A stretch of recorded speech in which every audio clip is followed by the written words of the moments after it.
puasa sunnah pada hari Senin dan hari Kamis. Apa sumber hukumnya? Diriwayatkan oleh Imam Muslim dari Abi Qatadah. Rasulullah Shallallahu Alaihi Wasallam ditanya tentang puasa pada hari Senin. Kenapa Rasul melakukan itu? Beliau menjawab, zalika yaumu wulidtu fihi wa yaumu bu'istu au unzila alayya fihi. Hari Senin itu adalah hari di mana aku dilahirkan dan hari di mana aku dibangkitkan. Wahyu pertama turun kepadaku pun pada hari itu. Maka sunnah melaksanakan puasa pada hari itu. Adapun hari Kamis, ada hadis yang diriwayatkan oleh Imam Turmuzi dari Abi Hurairah, Nabi bersabda, tu'radul a'malu yaumul isnaini wal khamisi fa uhibbu ay yu'radu amali wa ana shaim. Disetor amal setiap manusia pada hari Senin dan pada hari Kamis. Maka aku ingin, kata Nabi, agar pada saat amalku disetor itu aku sedang puasa. Jadi malaikat itu menurut riwayat ini mencatat dan menyetorkan catatan amalan seseorang pada hari Senin, hari Kamis. Tiap hari Senin amalan kita disetor oleh malaikat. Catatan terakhir tentu yang sedang kita kerjakan. Sehingga yang masuk daftar, saya tinggalkan orang ini, dia sedang puasa. Karena naik catatan amalnya pada hari Senin. Kamis diangkat lagi, catatan paling akhir, saya tinggalkan orang ini, dia sedang puasa. Itu makna fa uhibbu ayyurada amali wa ana shaim. Aku senang kalau pada saat amalku disetor, catatan paling akhir aku lagi puasa. Satu keistimewaan. Alangkah celaka tiap amalan disetor kita sedang berbuat jahat. Senin, Kamis, teler, mabok, judi. Tiap amalan disetor catatan akhirnya, saya tinggalkan si fulan lagi teler. Laporan Senin. Kamis laporan lagi, saya tinggalkan si fulan lagi mirit kartu. Saudara hadirin yang saya muliakan, alangkah jeleknya catatan kita. Oleh karena itu sunnah puasa pada hari Senin dan hari Kamis. Ini amalan sunnah, saudara-saudara. Dan oleh karena ini amalan sunnah, sebagian ulama memberikan penjelasan, walaupun lupa niat, kalau sudah malam itu lupa niat, boleh niatnya sudah siang puasa sunnah ini, dengan catatan dari pagi belum makan apa-apa. Malam saudara lupa, tahu-tahu ingat ini hari Senin, ini hari Senin, dah jam 10, niatlah jam 10 itu, sah puasanya asal dari pagi belum makan apa-apa. Tapi kalau sudah dapat 2 piring baru niat, jam 10 itu lain, ngojek namanya.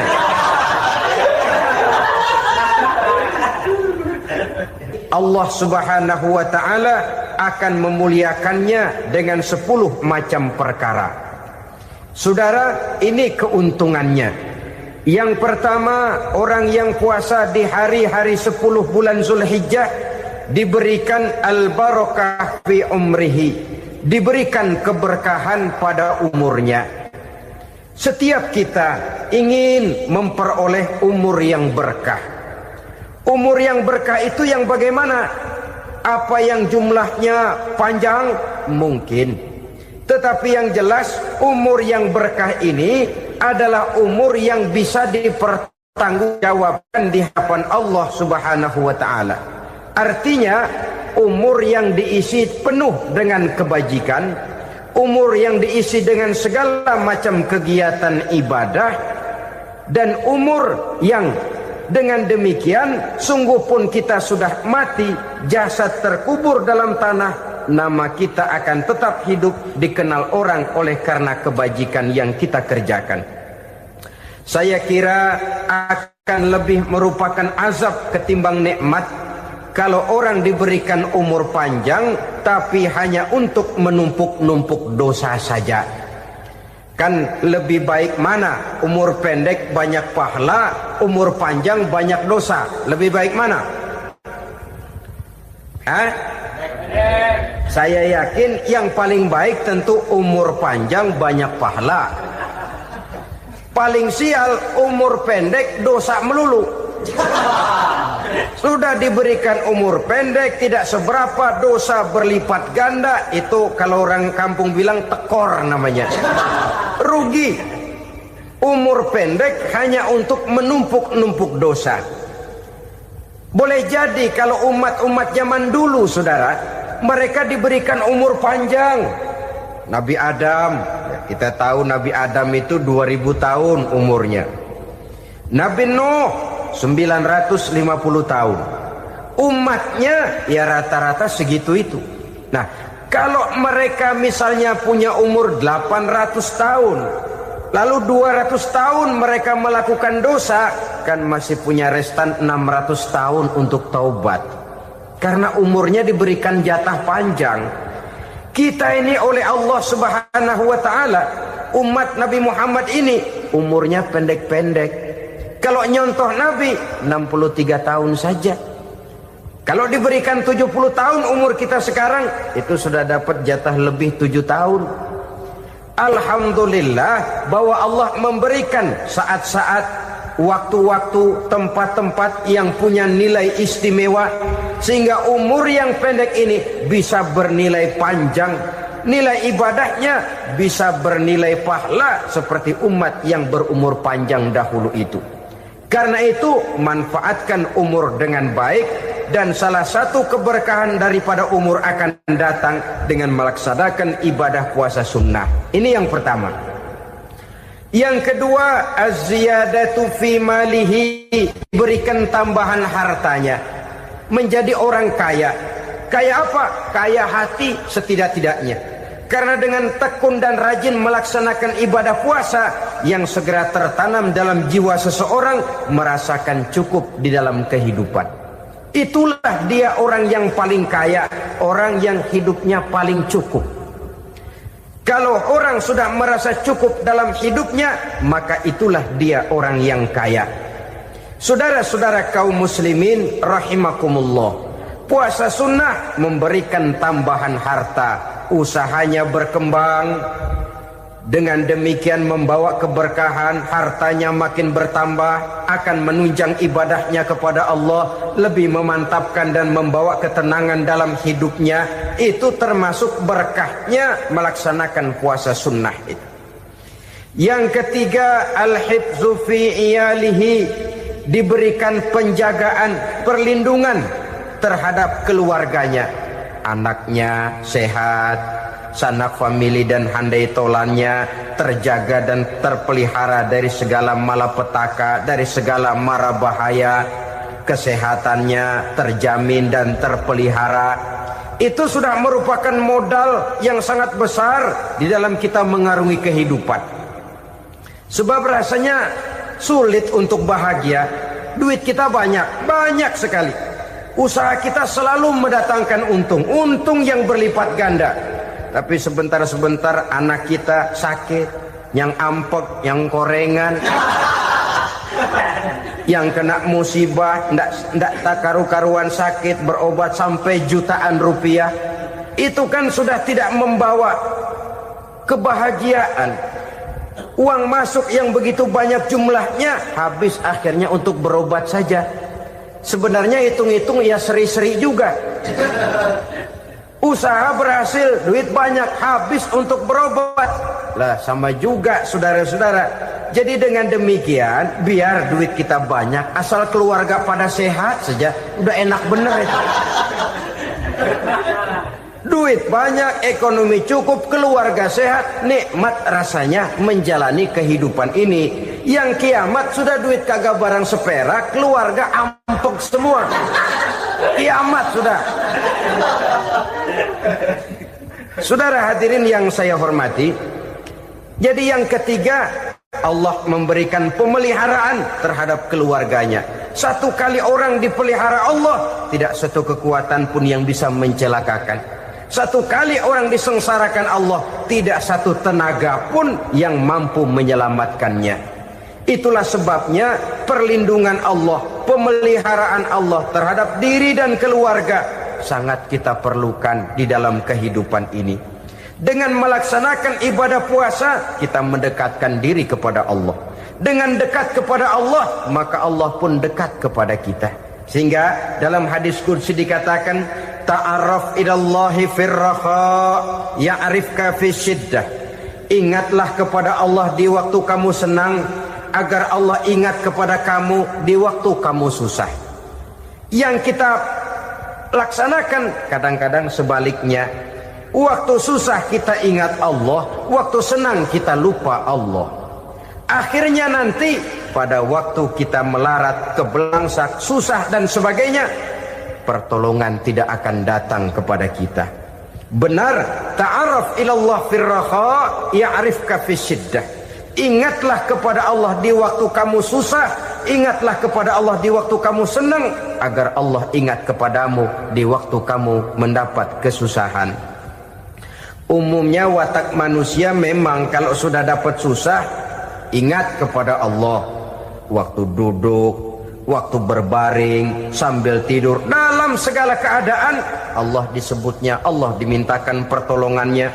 Tapi dikala dia berada pada posisi di atas angin, merasa senang, bahagia, Allah terlupakan.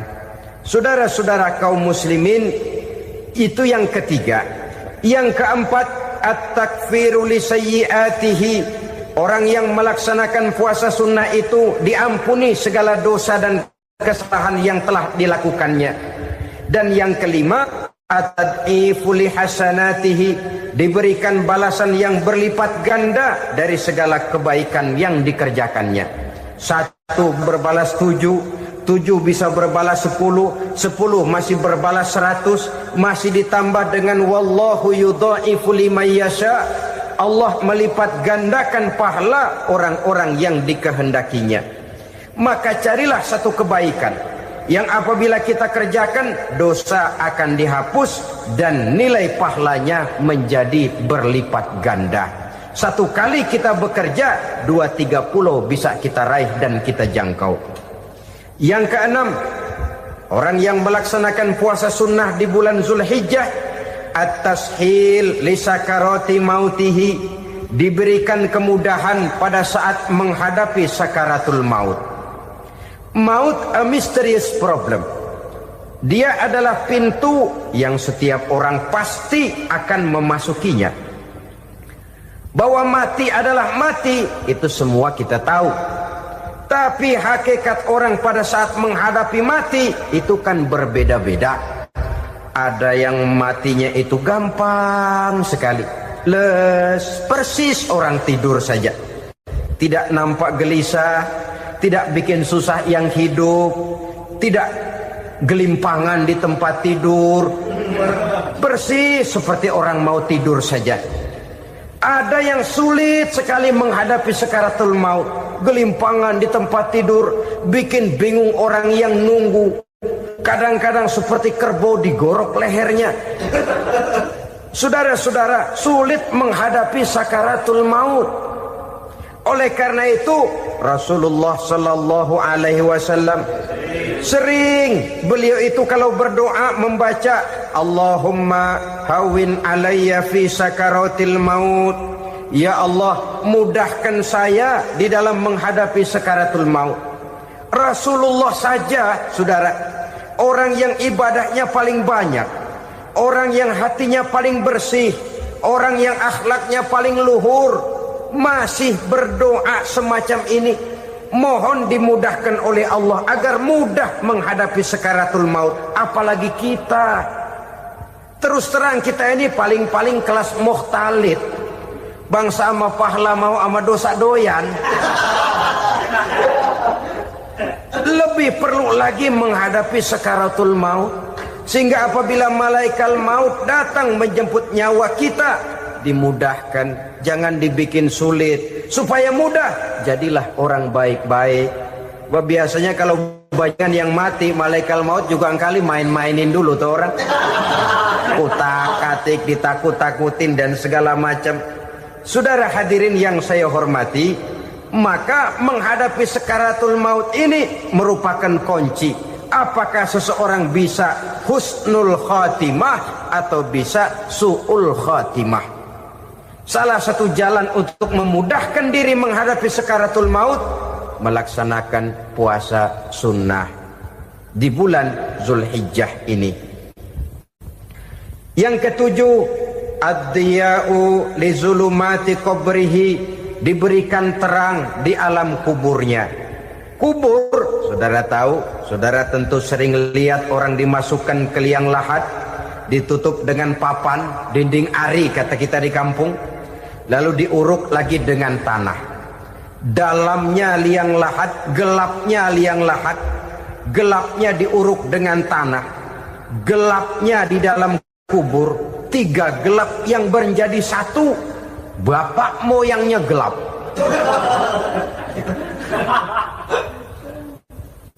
Puasa sunnah ini merupakan terang di alam kubur kita nanti.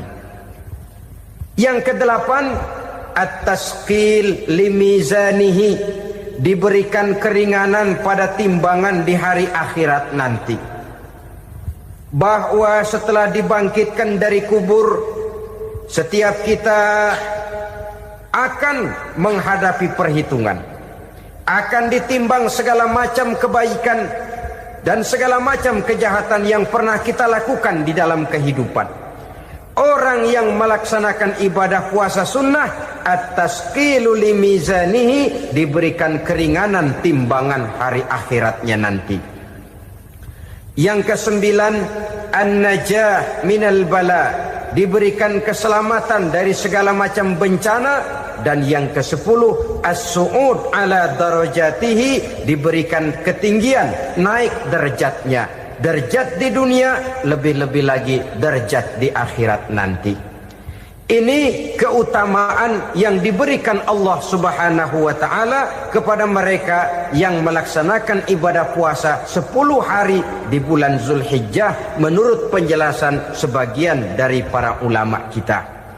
Jadi setelah puasa Muharram ada lagi puasa Zulhijjah. Kemudian puasa sunnah yang ketiga, puasa sunnah pada hari Senin dan hari Kamis. Apa sumber hukumnya? Diriwayatkan oleh Imam Muslim dari Abi Qatadah, Rasulullah sallallahu alaihi wasallam ditanya tentang puasa pada hari Senin. Kenapa Rasul melakukan itu? Beliau menjawab, zalika yaumu wulidtu fihi wa yaumu bu'istu au unzila alayya fihi. Hari Senin itu adalah hari di mana aku dilahirkan dan hari di mana aku dibangkitkan. Wahyu pertama turun kepadaku pun pada hari itu. Maka sunnah melaksanakan puasa pada hari itu. Adapun hari Kamis, ada hadis yang diriwayatkan oleh Imam Turmuzi dari Abi Hurairah, Nabi bersabda, tu'radul a'malu yaumul isnaini wal khamisi fa uhibbu ay yu'rada amali wa ana sha'im. Disetor amal setiap manusia pada hari Senin dan pada hari Kamis. Maka aku ingin, kata Nabi, agar pada saat amalku disetor itu aku sedang puasa. Jadi malaikat itu menurut riwayat ini mencatat dan menyetorkan catatan amalan seseorang pada hari Senin, hari Kamis. Tiap hari Senin amalan kita disetor oleh malaikat. Catatan terakhir tentu yang sedang kita kerjakan, sehingga yang masuk daftar, saya tinggalkan orang ini, dia sedang puasa, karena naik catatan amalnya pada hari Senin. Kamis diangkat lagi, catatan paling akhir, saya tinggalkan orang ini, dia sedang puasa. Itu makna fa uhibbu ayyurada amali wa ana shaim. Aku senang kalau pada saat amalku disetor, catatan paling akhir aku lagi puasa. Satu keistimewaan. Alangkah celaka tiap amalan disetor kita sedang berbuat jahat. Senin, Kemis, teler, mabok, judi. Tiap amalan disetor, catatan akhirnya saya tinggalkan si fulan lagi teler. Laporan Senin. Kemis laporan lagi, saya tinggalkan si fulan lagi mirit kartu.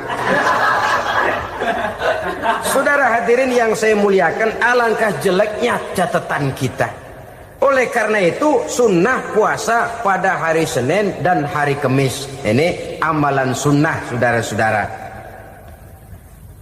Dan oleh karena ini amalan sunnah, sebagian ulama memberikan penjelasan, walaupun lupa niat, kalau sudah malam itu lupa niat, boleh niatnya sudah siang puasa sunnah ini, dengan catatan dari pagi belum makan apa-apa.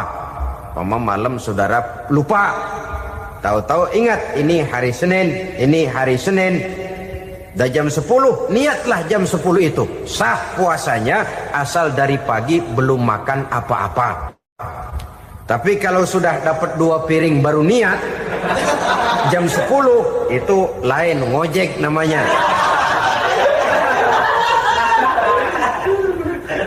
Jadi puasa sunnah yang ketiga, puasa pada hari Senin dan hari Kamis.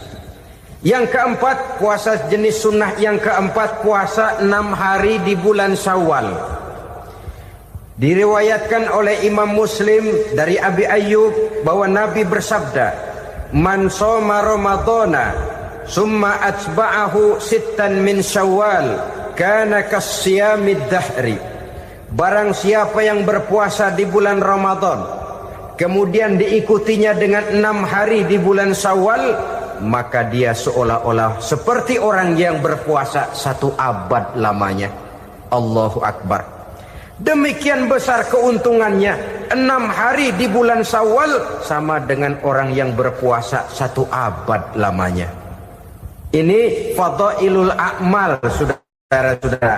Jangan diartikan karena menang sudah puasa 6 hari bulan Syawal, Ramadan tahun depannya lantas nggak puasa. Kenapa? Ukurannya sudah 1 abad. Bukan itu pengertiannya. Ini mendorong orang memberikan ganjaran pahala yang sedemikian besar. 6 hari setelah Ramadan, artinya di bulan Syawal. Tidak pada hari pertama Syawal karena haram hukumnya berpuasa pada hari fitri itu. 6 hari di bulan Syawal. Tinggal lihat yang mampunya saja. Boleh berurutan, boleh tidak berselang-seling, boleh. Asal saja jumlahnya 6 hari selama masih bulan Syawal itu. Hari ini 3 hari lagi, 4 hari lagi, diselang-seling atau berurutan, itu juga lebih baik. Puasa sunnah 6 hari daripada bulan Syawal. Kemudian yang kelima, puasa sunnah 3 hari pada setiap bulan. 3 hari pada setiap bulan. Diriwayatkan oleh Imam Bukhari dan Muslim dari Abi Hurairah. Abi Hurairah bercerita, "Ausani khalili sallallahu alaihi wasallam bisalasin." Kekasih saya Rasulullah berwasiat kepada saya, memesankan benar-benar kepada saya untuk melaksanakan 3 amalan yang terpuji. Pertama, siyamu salasati ayyamin min kulli syahrin. Puasa 3 hari dalam setiap bulan. Ini wasiat yang pertama. 3 hari pada setiap bulan. Tidak peduli bulan apa saja. Dalam artian ya bulan menurut perhitungan Islam ya. Muharram, Safar, Rabiul Awal, Rabiul Tsani, Jumadal Ula, Jumadil Akhir, Rajab, Sya'ban, Ramadan, Syawal, Zulqa'dah, Zulhijjah dan selanjutnya. 3 hari pada setiap bulan. Tanggalnya tanggal berapa saja?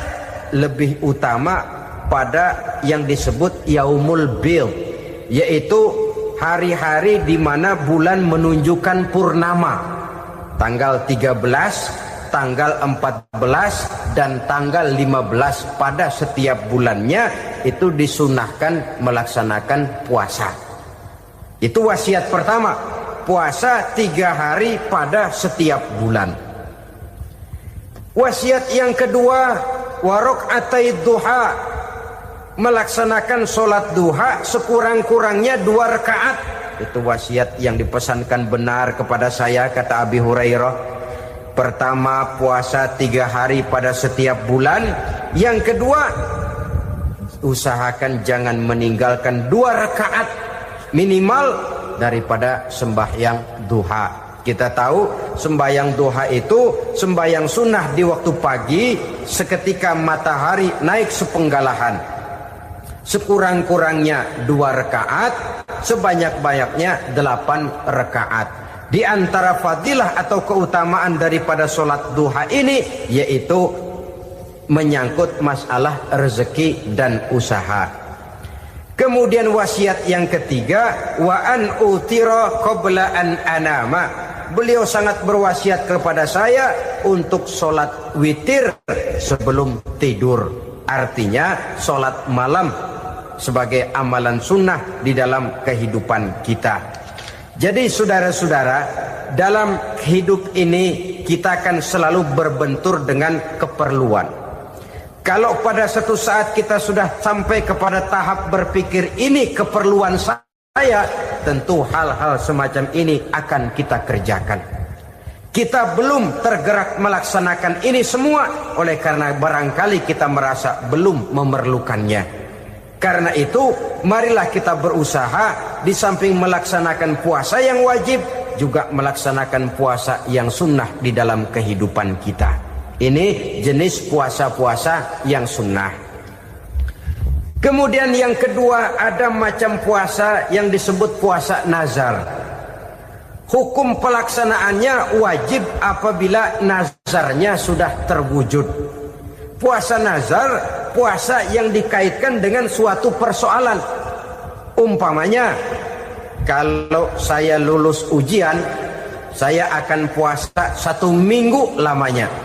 Begitu ujiannya ternyata lulus, dia wajib bayar nazarnya. Puasa 7 hari, tidak lagi sunnah tapi wajib karena dia nazarkan.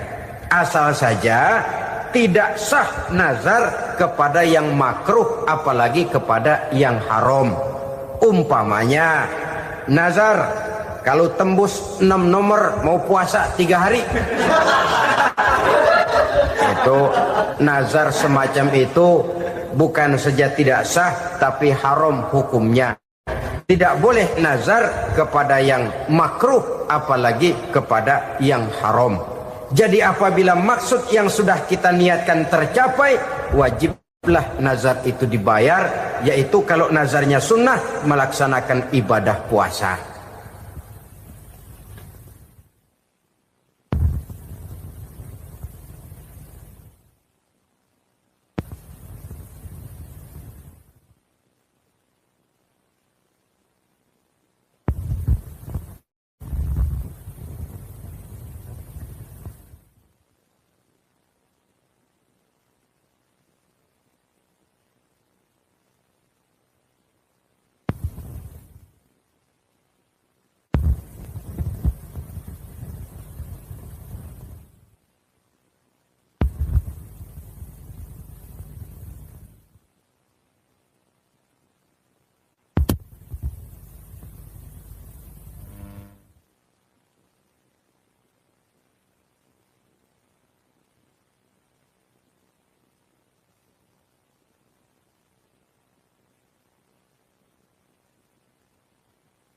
Saudara-saudara kaum muslimin rahimakumullah.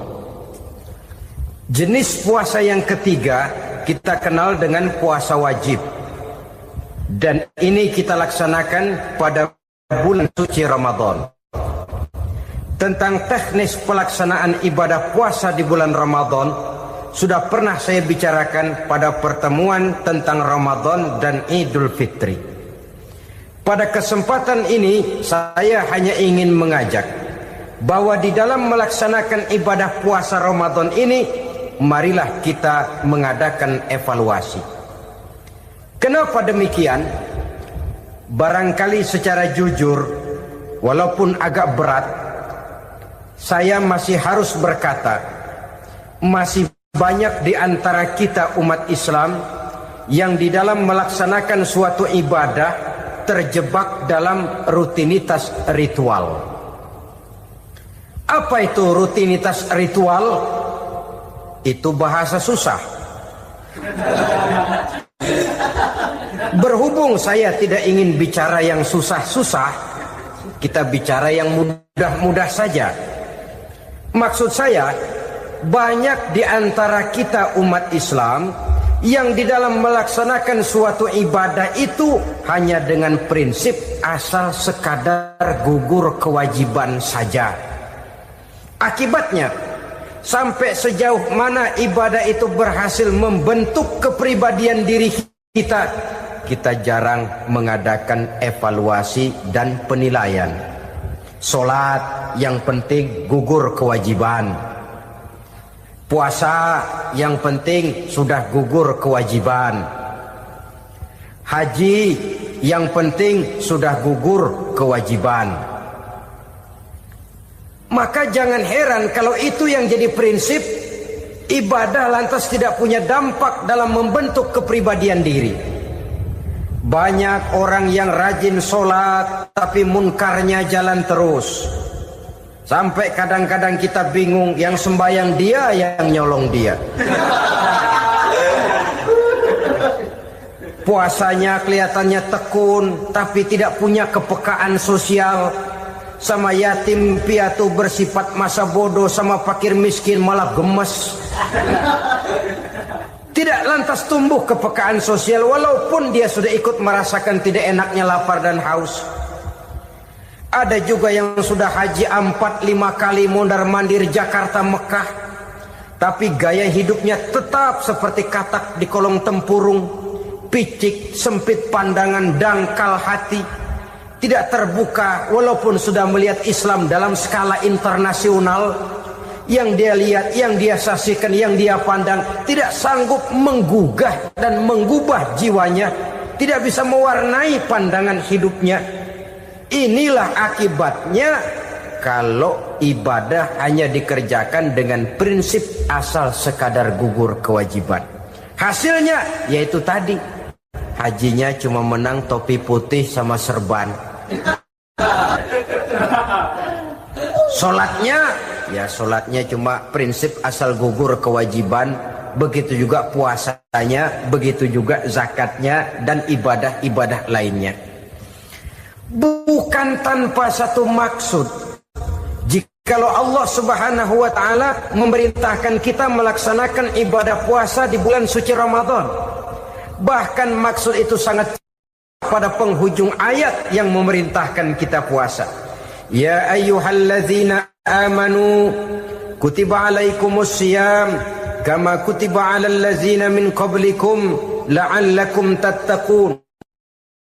Orang yang beriman diwajibkan atas kamu berpuasa, telah diwajibkan juga kepada orang-orang yang sebelum kamu, la'allakum tattaqun, agar kamu dengan puasa itu menjadi manusia yang bertakwa kepada Allah Subhanahu wa ta'ala.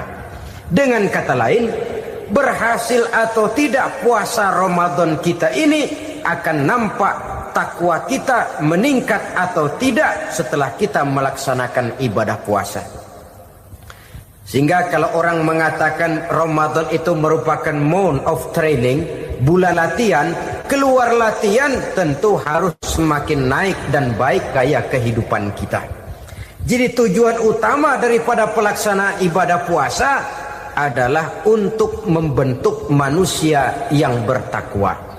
Nah, takwa itu kata Imam Qusairi hurufnya ada 4. Ta, qaf, wawu, ya. Masing-masing huruf ini simbol dari pribadi orang yang bertakwa, bina dan dibentuk oleh pelaksanaan puasanya. Mari kita lihat. Huruf ta adalah lambang dari sifat tawadhu, rendah hati. Orang yang bertakwa, orang yang tidak mempunyai sifat sombong. Puasa menanamkan kita kesadaran terhadap kelemahan, terhadap keterbatasan, terhadap segala ketidakmampuan yang kita miliki. Ya Allah, baru sehari nggak kena makan, nggak kena minum, sudah begini lemesnya. Puasa memang, kalau pagi orang masih sehat, masih terdorong oleh sahur. Siang masih lumayan, tapi zuhur ke atas biasanya mulai sikap lemah manusiawi, keterbatasan kekuatan biologis itu mulai nampak. Dari sini tanam satu kesadaran. Kalau begitu apa yang mau disembuhkan di hadapan Allah?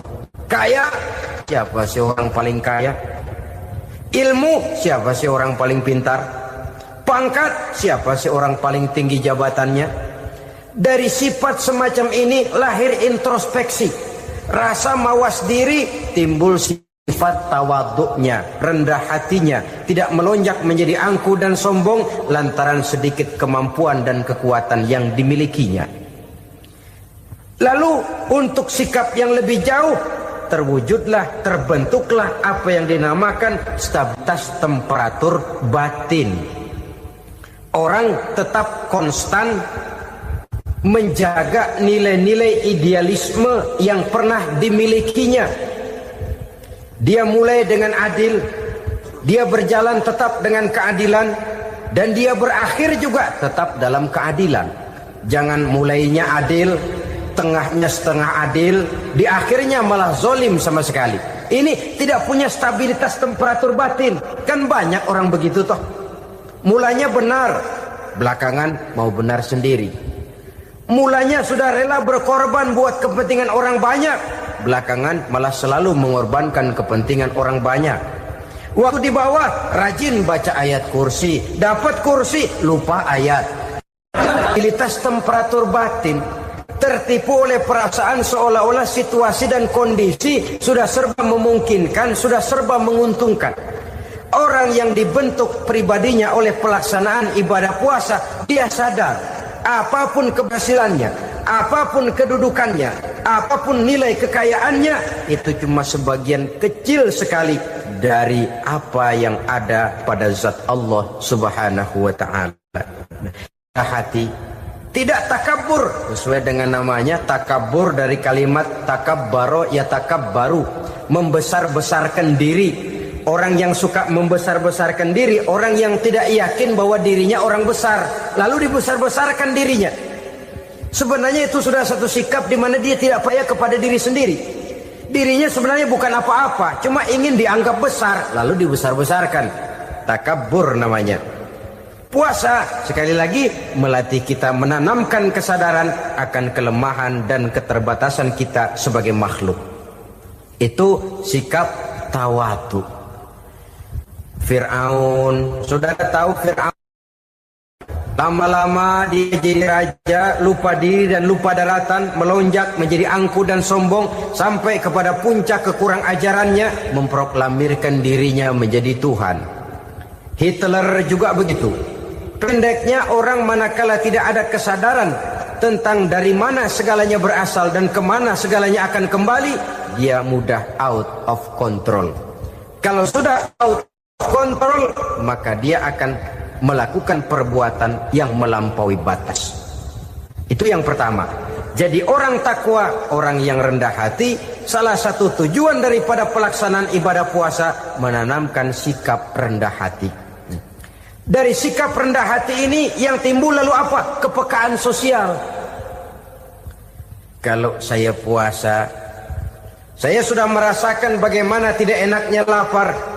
Saya sudah merasakan bagaimana tidak enaknya haus. Tapi bagaimanapun, saya lapar cuma sebentar, saya haus cuma sebentar. Selesai maghrib, lapar saya hilang, haus saya hilang. Bagaimana yatim piatu, orang-orang tua jompo yang perlu santunan, orang-orang miskin yang terkapar di kolong-kolong jembatan, yang tiap hari merasakan perasaan seperti ini tanpa tahu kapan hidup dan nasibnya akan berubah. Tidur beratapkan langit, berselimut koran. Kalau demikian, saya ini beruntung. Kalau demikian, apa yang bisa saya lakukan untuk mereka? Kepekaan sosial ini lalu timbul dalam apa yang orang sekarang namakan solidaritas kesetiakawanan sosial. Hidup tidak hanya untuk kepentingan diri dan perutnya sendiri saja, tapi mau menolong, mau membantu orang yang memang memerlukan bantuan dan pertolongan itu sendiri. Jangan setelah tahu lapar tidak enak, haus tidak enak, tapi kita tidak mau tenggang rasa, tidak mau timbang rasa. Begini loh tidak enaknya lapar, begini loh tidak enaknya haus. Ini terjadi pada diri saya. Saya masih mampu, masih berbuka puasa. Bagaimana yang tiap hari merasakan seperti ini? Tidak Ramadan, tidak Syawal, tidak Zulqa'dah, tidak Zulhijjah. Selalu kelaparan dan kehausan. Dari sana timbul kepekaan sosial. Lalu lahirlah sikap pemurah, dermawan, mau menoleh ke kiri dan ke kanan. Bahkan Al-Quran itu sampai mengancam betul. Ara'aital ladzi yukadzibu bid-din fadzalikal ladzi yad'ul yatim wa la mendustakan agama. Islam mendustakan Islam. Salat dia tapi mendustakan salat. Puasa dia tapi mendustakan puasa. Siapa mereka itu? Fadzalikal ladzi yad'ul yatim. Merekalah orang-orang yang meninggalkan anak-anak yatim. Wa la yahuddu ala ta'amil miskin, dan tidak pernah memberi pertolongan, tidak memerintahkan memberi makan kepada fakir miskin, walaupun dia berada pada posisi dan kondisi yang memang dia mampu. Nah, kalau dia tidak mampu itu lain soal. Dia mampu, dia tahu dan dia diam saja. Itu termasuk yukadzibu biddin. Orang-orang yang mendustakan agama. Berlindung kita kepada Allah, jangan sampai termasuk ke dalam kelompok itu. Yang kedua saudara, huruf takwa itu qaf. Qaf adalah lambang dari sifat qanaah. Qanaah artinya merasa cukup. Puasa melatih kita untuk bersikap cukup dalam hidup. Kalau kita perturutkan menjelang saat berbuka, menunggu waktu berbuka, istilah orang di Jawa Barat ngabuburit katanya. Kita menunggu saat berbuka, segalanya saja ingin kita beli, segalanya saja ingin kita minum, semuanya saja ingin kita makan. Sebab nafsu sudah begitu berupa. Perut sudah sedemikian lapar, kerongkong sudah sedemikian haus. Rasanya semuanya saja ingin kita telan. Tapi tahukah kita bahwa setelah maghrib berbunyi, berapa banyak yang kita makan, berapa banyak yang kita minum? Sesuaikah dengan keinginan kita tadi siang? Tadi siang semuanya ingin kita makan, tadi siang semuanya ingin kita minum. Setelah berbuka, berapa banyak yang kita makan, berapa banyak yang kita minum? Itulah kehidupan. Segalanya ingin kita kuasai, segalanya ingin kita punyai, tapi berapa sih yang benar-benar kita perlukan? Maka orang kaya adalah orang yang hidupnya cukup. Orang miskin hakikat yang selalu merasa kurang. Bagaimanapun besar rumah, banyak uang kita, berpuluh kendaraan kita, kalau hidup selalu merasa kurang, itu artinya kita masih miskin. Maka jikalau ingin menjadi orang kaya, kuncinya hakikatnya cuma satu, hati kita merasa cukup dengan yang diberikan Allah, bersyukur atas segala nikmatnya, dan dengan syukur itu, nikmat itu akan ditambah oleh Allah Subhanahu wa ta'ala. Puasa menimbulkan sifat qanaah, dan qanaah adalah watak daripada orang-orang yang bertakwa kepada Allah Subhanahu wa ta'ala. Persis seperti orang minum air laut. Makin diminum, makin haus. Makin diminum, makin kering tenggorokan. Begitulah orang berhadapan dengan materi. Tadinya dia akan senang kalau dia merasa punya tanah ratusan hektar. Sudah ratusan hektar, tidak cukup ngelamun lagi. Alangkah nikmatnya kalau bisa beli gunung. Gunung dibeli. Sudah punya gunung, lihat laut. Aduh, kalau laut juga bisa dibeli, beli lagi laut. Sudah punya laut, lihat ke atas langit, ada yang jual apa enggak ya?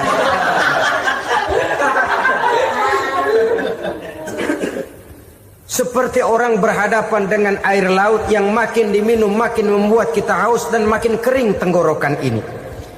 Maka itu harus dihentikan. Sikap untuk menghentikan itu tidak lain adalah dengan sifat qanaah itu tadi. Merasa cukup dengan apa yang diberikan Allah, mensyukuri nikmatnya. Itu yang kedua. Yang ketiga, pada kalimat takwa ada huruf wawu. Wawu adalah simbol dari sifat wara dengan ain. Wara, orang yang terpelihara dirinya baik dari yang syubhat, lebih-lebih dari yang haram. Syubhat, saudara tahu, barang yang remeng-remeng. Tapi sungguh pun remeng-remeng, kira-kira prosentasenya 70-30. 70% haram, 30% kemungkinan halalnya. Maka yang syubhat lebih baik dijauhi daripada diambil. Orang yang punya kepribadian wara, dirinya terpelihara, jangankan dari yang haram, dari yang syubhat saja dia sanggup menjaga dan memelihara dirinya.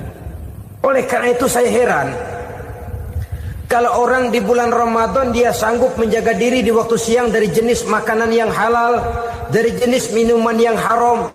Ada tahu nganggur di meja siang, enggak dia makan.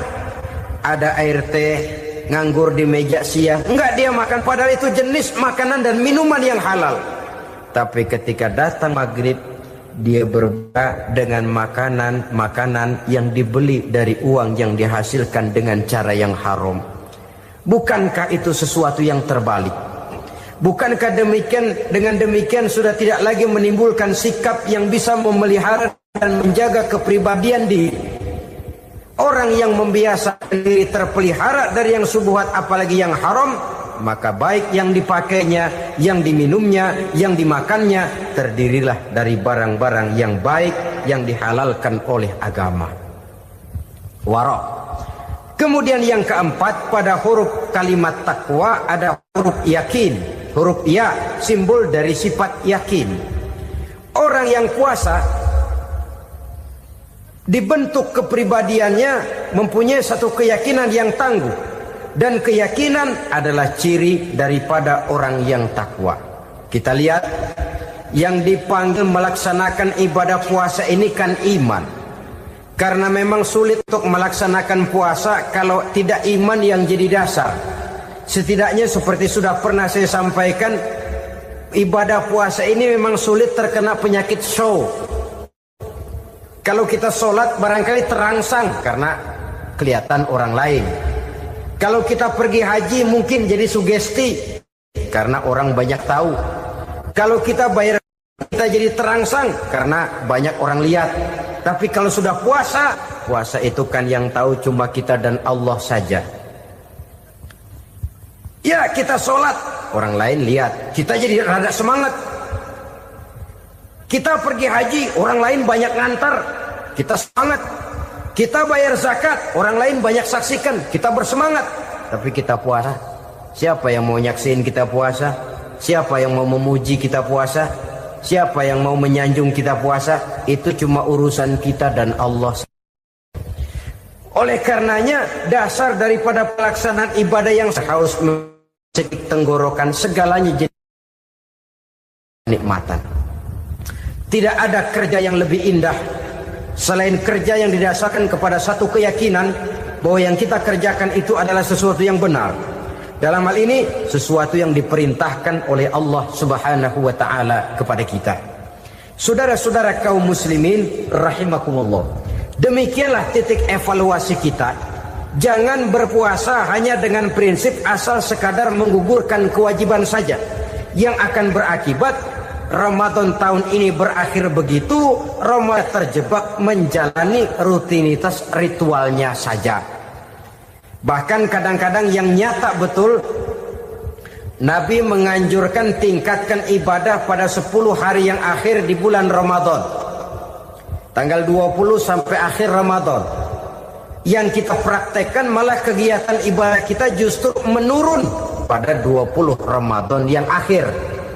Coba lihat 20 Ramadan ke atas. Itu pasukan tarawih paling kelas 60-70 tahun ke atas. Kemana yang lain sudah berpikir menghadapi lebaran, berpikir pulang mudik, berpikir macam-macam. Akibatnya konsentrasi ibadah lalu buyar. Dianjurkan Rasul, tingkatkan ibadah pada 10 hari yang terakhir. Kita malah makin ke akhir makin lancip.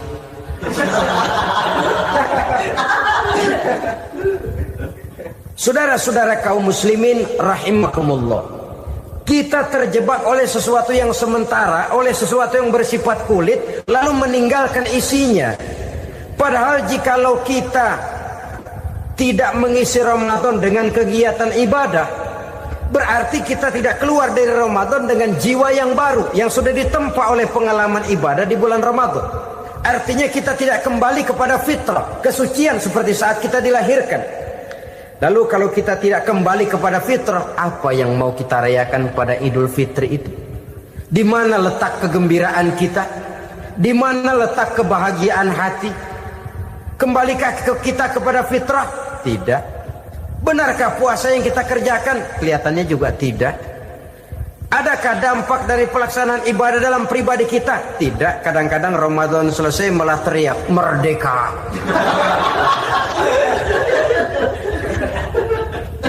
Kalau tadinya Ramadan dia merasa terhalang, mau keluar siang, mau makan siang, bulan puasa, mau minum siang, bulan puasa, mau gandengan, bulan puasa. Ramadan selesai, kibarin bendera, teriak merdeka. Lalu kembali merajalela. Saudara-saudara, dampaknya tidak akan kelihatan. Padahal puasa yang baik, la'allakum tattaqun, membentuk manusia yang bertakwa kepada Allah Azza wa Jalla. Nah, sekarang apa kemudahan dan keistimewaan yang akan diberikan Allah kepada mereka yang sampai kepada tingkat takwa ini? Al-Quran menjelaskan, pertama, may yattaqillaha yaj'al lahu makhraja. Barang siapa yang bertakwa kepada Allah Subhanahu wa taala, maka dia akan diberikan makhraja. Makhraja itu jalan keluar dari segala macam kesulitan. Jalan keluarnya ada saja.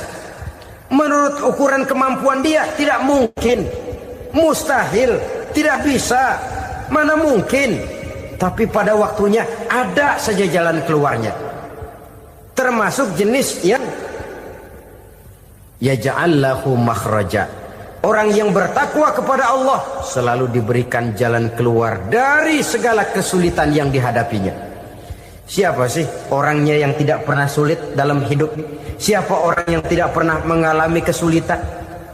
Tapi kadang orang menilai, itu kelihatannya hidupnya enak aja ya, kayaknya gak pernah mengalami kesulitan. Sebenarnya bukan tidak pernah mengalami kesulitan, Allah selalu memberikan jalan keluar dari segala kesulitan yang dihadapinya. Lah kalau Allah yang memberikan jalan keluar, tentu sangat mudah sekali. Orang yang bertakwa diberikan jalan keluar dari segala macam kesulitan. Satu. Yang kedua, wa yarzuqhu min haitsu la yahtasib. Dia akan diberikan rezeki oleh Allah dengan jalan yang tidak disangka-sangka. Rezekinya datang dengan cara yang tidak disangka-sangka. Gajinya mungkin kecil, tapi penghasilannya gede. Kan itu yang penting. Gaji dan penghasilan kan lain tuh. Boleh jadi gaji kecil, asal penghasilan gede, kan nikmat hidup itu. Nah, penghasilan ini ada yang bisa kita perkirakan. Bisa kita perkirakan. Misalnya gaji itu tadi. Kalau saya kerja, gaji saya begini. Ada rezeki yang masuk min haitsu la yahtasib. Tidak kita sangka-sangka. Tidak kita duga-duga. Tahu-tahu ada saja rezeki. Datang orang, bawa persoalan yang mendatangkan hasil. Sebab rezeki, jodoh, maut memang seperti bayangan. Kita uber-uber dia lari, kita diem dia diem. Kan gemesin itu. Bayang-bayang itu begitu. Kita kejar, dia lari. Rezeki juga begitu. Kita diem, dia diem. Setengah mati yang namanya rezeki kita cari, kita uber. ngobek sampai ratusan bohong kita kerjain. Tapi memang belum waktunya, ya sulit untuk tembus. Tapi kadang-kadang giliran kita nongkrong di rumah, datang orang bawain rezeki. Itulah yang namanya rezeki. Tapi ini untuk orang yang bertakwa. Kalau tidak punya kredibilitas takwa, jangan lalu pakai ayat ini. Diberikan Allah dengan rezeki dengan jalan yang tidak disangka. Kan ada ayatnya dah, kita mah manteng aja di rumah dah. Ntar juga tuh rezeki datang. Ini fasilitas yang diberikan kepada orang yang wa may yattaqillah, bertakwa kepada Allah, yarzuqhu min haitsu la yahtasib, diberikan rezeki dengan cara yang tidak disangka-sangkanya. Maka kadar ketakwaan jangan membuat kita buruk sangka. Tuh orang ya nggak kemana-mana, duitnya ada aja. Kalau dia takwa, Allah berikan jalan keluar. Yang lantas ngelihat kiai orangnya ahli ibadah, ilmunya tinggi, akhlaknya luar biasa, takwanya tinggi, rezekinya lancar, lalu husnuzon nih kiai nggak kemana-mana, duitnya banyak, miara tuyul kali ini. Itu termasuk jaminan Allah yang masuk kategori min haitsu la yahtasib. Yang ketiga, yaj'al lahu min amrihi yusra, dimudahkan segala urusannya, dimudahkan segala urusannya. Kemudian yang keempat, yukaffir anhu sayyiatihi wa yu'azzim lahu ajra, diampuni segala kesalahannya dan dibesarkan pahala kebaikan yang dikerjakannya. Maka mudah-mudahan puasa yang kita kerjakan mengantarkan kita kepada ketakwaan kepada Allah, dan takwa membuka janji Allah kepada kita di dalam kehidupan ini.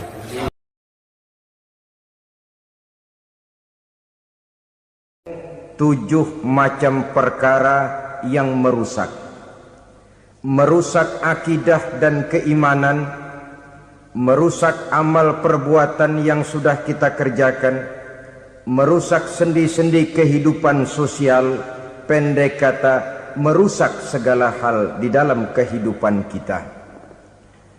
Jauhilah olehmu 7 macam perkara yang merusak. Yang pertama, asyirku billah, menyekutukan Allah subhanahu wa ta'ala. Agama dimulai dari keyakinan, maka kehancuran agama selalu dimulai dari kehancuran keyakinan, iman atau akidah yang dimiliki oleh seseorang. Dan untuk menghancurkan nilai-nilai iman yang kita miliki ini, orang rasanya tidak akan menghantam kita dengan peluru kendali. Orang tidak akan mengirimkan nuklir ke sini. Orang tidak juga akan mengirimkan satuan militernya ke sini. Untuk menghancurkan nilai-nilai iman, dibanjiri kita dengan paham-paham yang merusak dan mendangkalkan akidah. Baik ia bernama materialisme, baik ia bernama sekularisme, baik ia bernama banjirnya maksiat dan munkarat, baik ia bernama banjirnya peradaban dan kebudayaan yang menghancurkan moral daripada anak-anak kita, sedikit demi sedikit melenturkan dan melunturkan nilai-nilai keimanan kita, untuk kemudian pada waktunya nilai iman itu akan bertukar dan berganti menjadi nilai syirik kepada Allah subhanahu wa ta'ala. Atau pada sisi lain, menjadikan yang selain Allah sebagai tujuan akhir daripada kehidupan kita. Sedangkan kita sama-sama maklum bahwa di dalam pandangan agama Islam, dosa yang tidak berampun, dosa yang terbesar, termasuk dalam kategori bapak moyangnya dosa, tidak lain adalah syirik, yakni menyekutukan Allah subhanahu wa ta'ala. Pola penghancuran iman ini memang berstrategi. Ditawarkan kita kepada paham materialisme, paham kebendaan, di mana otak menempati urutan sebagai ranking pertama, Tuhan jatuh pada urutan kedua. Lalu menyusul kepada paham sekularisme, Allah dipisahkan dari seluruh kegiatan hidup ini. untuk pada gilirannya menjadikan yang selain Allah sebagai tujuan akhir daripada seluruh kegiatan hidup kita. Oleh karenanya, kewajiban menjaga nilai-nilai iman ini merupakan kewajiban yang mulia tetapi berat, tidak hanya untuk kita, tetapi juga bagaimana mewariskannya kepada anak-anak kita, generasi yang akan datang. Orang-orang tua bijaksana yang diceritakan di dalam Al-Quran, kalau sudah berpikir tentang anak-anaknya, pertanyaan yang paling mereka risaukan ialah, ma ta'buduna min ba'di. Anakku, kalau pada satu saat aku, ayahmu sudah tidak ada lagi di dunia ini, meninggalkan kamu semua, ma ta'buduna min ba'di, apa yang akan kamu sembah nak? Jikalau sekarang ayahmu masih mau ke masjid, masih mau melakukan rukuk dan sujud, masih beribadah menyembah Allah Subhanahu wa taala, kalau orang tuamu sudah tidak ada, ma ta'buduna min ba'di, masihkah engkau mau datang ke masjid? Masihkah engkau mau rukuk dan sujud? Masihkah engkau mau menyembah Allah Subhanahu wa taala? Pertanyaan ini yang dipikirkan oleh Nabi Yakub kepada putra-putranya. Pertanyaan ini yang diteruskan oleh Nabi Ibrahim kepada anak-anaknya. Pertanyaan ini yang diwariskan oleh generasi ulama'us salafus saleh kepada para generasi berikutnya. Bagaimana kita generasi sekarang? Kita orang-orang tua sekarang bukan berfikir ma ta'buduna min ba'di, malah yang kita fikirkan ma ta'kuluna min ba'di. Kalau bapak tidak ada nanti kamu makan apa nak? Perkara kamu nyembah apa, urusan nomor 18. Yang penting kamu nanti hidup bisa makan nak. Maka kita sibuk mewariskan harta kepada anak-anak kita. Kita sibuk mewariskan kebun dan tanah kepada anak-anak kita. Kita sibuk mewariskan pabrik kepada anak-anak kita, sementara kita lupa mewariskan intan yang paling mahal, mewariskan mutiara yang paling berharga, yaitu nilai iman kepada Allah Subhanahu wa taala. Alangkah baiknya apabila warisan harta, warisan tanah dan kebun, warisan rumah dan pabrik didasari lebih dahulu dengan mewariskan nilai iman kepada Allah Subhanahu wa taala.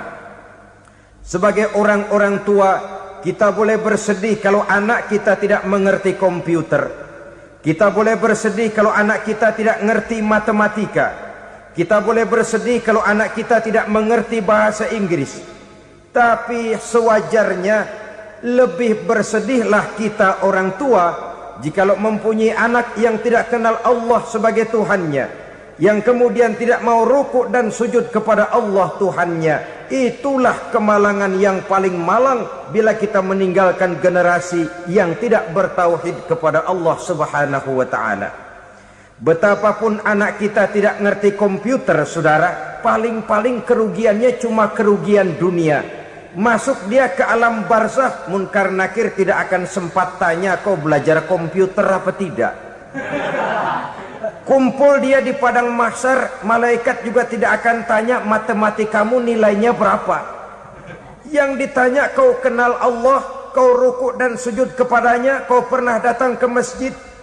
Oleh karena itu sekali lagi, menjaga nilai iman tidak hanya untuk kita, tetapi juga mewariskannya kepada anak-anak kita, generasi yang akan datang. Sungguh kemalangan yang paling besar apabila kita meninggalkan anak-anak kita. Mereka kita tinggalkan lemah ekonominya, itu tidak baik. Mereka kita tinggalkan lemah otaknya, itu pun akan membuat mereka tertinggal oleh yang lain. Tapi yang paling celaka, jikalau kita tinggalkan mereka dalam kondisi lemah imannya, rapuh akidahnya, tidak baik dan tidak betul keyakinan hidupnya. Oleh karena itu Nabi berpesan, jauhilah 7 perkara yang merusak. Yang pertama, syirik kepada Allah Subhanahu wa taala. Menyekutukan Allah baik dalam ucapan, dalam keyakinan ataupun dalam perbuatan. Ini perkara pertama yang termasuk 7 perusak besar di dalam kehidupan. Kalau sudah jatuh kita ke lembah syirik, bagaimanapun banyak kebaikan yang kita kerjakan, berjiwa sosial, bertangan pemurah, gemar menolong orang lain, kalau memang dasarnya syirik, maka seluruh kebaikan kita akan hancur, tidak akan ada nilainya dalam pandangan Allah Subhanahu wa taala. Dalam pandangan manusia, mungkin kita dicatat sebagai orang sosial, gemar menolong orang lain, tidak berpangku tangan melihat orang yang mendapat kesulitan, tapi oleh karena dasarnya syirik, dasarnya tidak mentauhidkan Allah, maka seluruh nilai kebaikan yang kita kerjakan tidak akan ada nilainya dalam pandangan Allah Subhanahu wa taala. Maka jagalah iman kita, jangan sampai dihinggapi penyakit syirik yang bagaimana kecilnya sekalipun. Sekali lagi, baik syirik dalam bentuk ucapan, syirik dalam bentuk keyakinan, sampai kepada syirik dalam bentuk perbuatan, kita berhindar kepada sifat-sifat yang sedemikian itu. Karena apa? Dalam satu ayat Quran Allah Subhanahu wa taala menjelaskan, innallaha la yaghfiru ayyushraka bih wa yaghfiru ma duna dzalika liman yasha. Allah tidak akan memberi ampun kepada orang-orang yang menyekutukannya, tapi Allah masih mau memberikan ampun kepada dosa-dosa yang selain itu bagi orang-orang yang dikehendakinya. Dosa selain syirik, apabila kita bertaubat, Allah masih mau mengampuni. Tapi kalau sudah jatuh ke tempat syirik, itu sudah dosa yang tidak berampun. Taubatnya tidak lain melepas syirik, kembali kepada tauhid, berkeyakinan bahwa hanya ada Allah Subhanahu wa taala, Tuhan satu-satunya yang lam yalid walam yulad walam yakul lahu kufuwan ahad. Tidak beranak, tidak pula diperanakkan, dan tidak satupun yang dapat menyerupai Tuhan Allah Subhanahu wa taala. Saudara-saudara kaum muslimin rahimakumullah, bahwa kita di zaman sekarang memang tidak menyembah berhala, ya. Bahwa kita tidak berterang-terangan mengatakan Tuhan lebih dari satu, memang. Bahwa kita tidak berkeyakinan Tuhan itu punya anak atau diperanakkan, tentu. Tapi dalam perbuatan dan i'tiqad, kita kadang-kadang jatuh tanpa kita sadari ke tempat yang bernama syirik ini. Oleh karenanya, di zaman di mana teknologi makin canggih, di mana kemajuan pembangunan makin menjangkau berbagai aspek kehidupan, diperlukan keseimbangan antara kemajuan fisik material dengan kemajuan mental spiritual. Apabila tidak ada keseimbangan yang terwujud, tentulah kepincangan yang diawali dengan pincangnya cara kita berpikir, sehingga pada akhirnya akan mengarah kepada pincangnya cara kita berbuat dan bertindak di dalam kehidupan kita. Oleh karena itu Nabi berpesan, jauhilah sifat syirik, karena syirik merupakan dosa yang teramat besar. Ini sifat merusak yang pertama. Yang kedua, kata Nabi, wasihra, jauhilah sihir.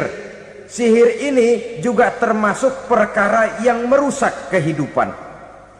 Kita semua sama-sama maklum bahwa sihir sebenarnya bukan persoalan baru. Sejak sebelum datang Islam, sihir itu sudah ada. Di zaman Yunani kuno, sihir ada.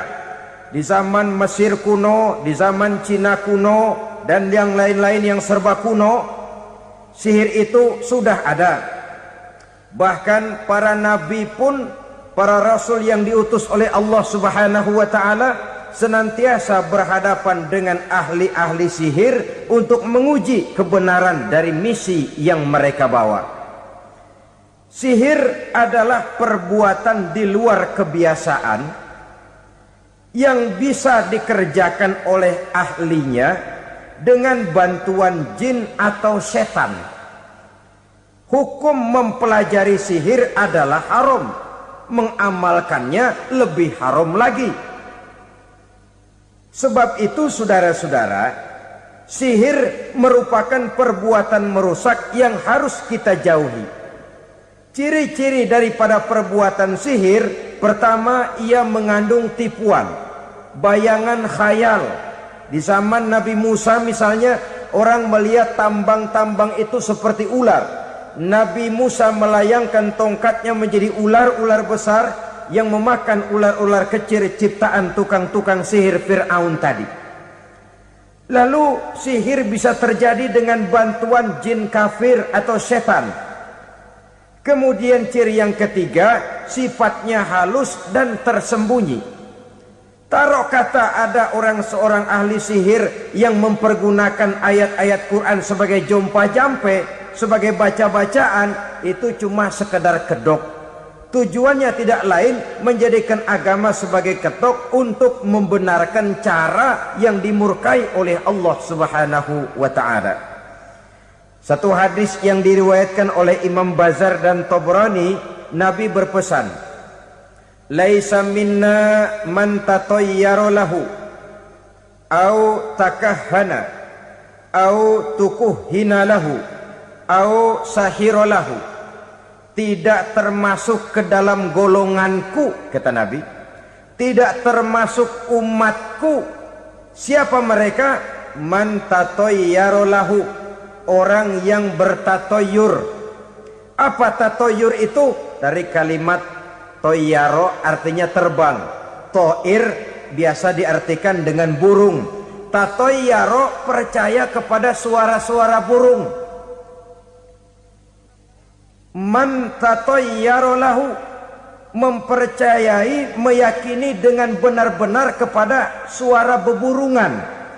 Kan suka ada itu, nah bunyi burung tuh, maling liwat. Maling liwat.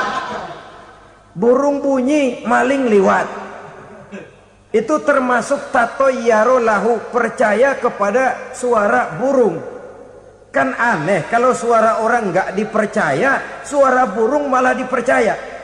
Ada ustadz ceramah, kiai ngaji, nggak mau didengerin, burung dengerin bener. Nah, suaranya dari sebelah mana? Belah kulon. Nah, itu tandanya ano. Habis dihitung-hitung. Itu termasuk tatayyara lahu. Au takahana, atau bertenung, au tukuhina, atau minta ditenungkan, au sahirolahu, atau melakukan perbuatan sihir atau minta disihirkan. Laisa minna, tidak termasuk ke dalam golonganku, kata Nabi.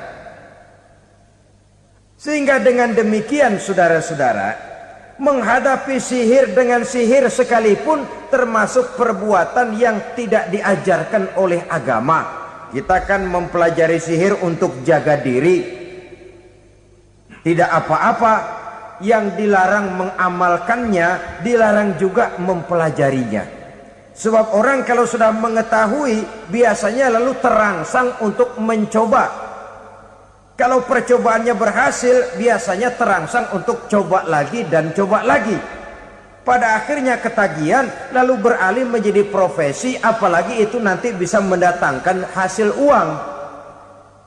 Saudara-saudara kaum muslimin rahimakumullah, kita manusia makhluk nyata. Kita hidup di alam nyata, terikat oleh sunnatullah, causality.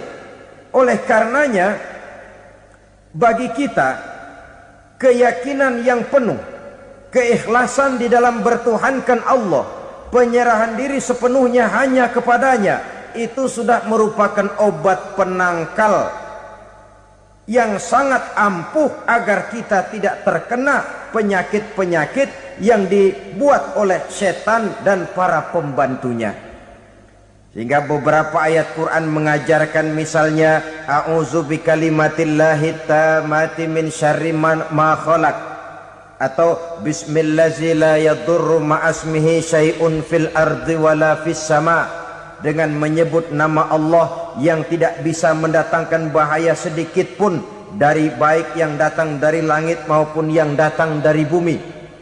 Jiwa yang kosong dari keyakinan yang penuh kepada Allah, jiwa yang penuh was-was dan ragu-ragu, itu yang mudah terserang oleh penyakit-penyakit yang dikerjakan oleh para tukang-tukang sihir, yaitu oleh setan dan seluruh para pembantunya.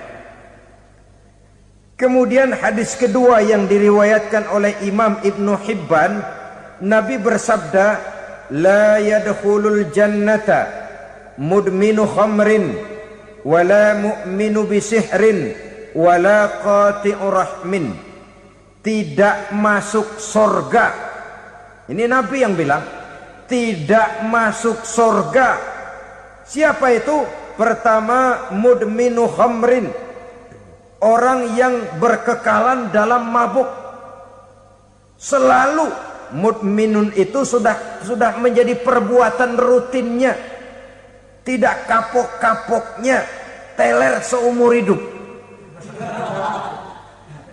Mudminu khamrin, tidak masuk surga orang yang selalu bermabuk-mabukan. Yang kedua, wala mu'minu bisihrin, orang mukmin tapi main sihir. Ini juga oleh Nabi diperingatkan, tidak akan masuk surga orang mukmin tapi suka main sihir. Wala qati'u rahmin, dan tidak juga orang yang memutuskan silaturahmi. 3 macam manusia yang diperingatkan Nabi tidak akan masuk surga.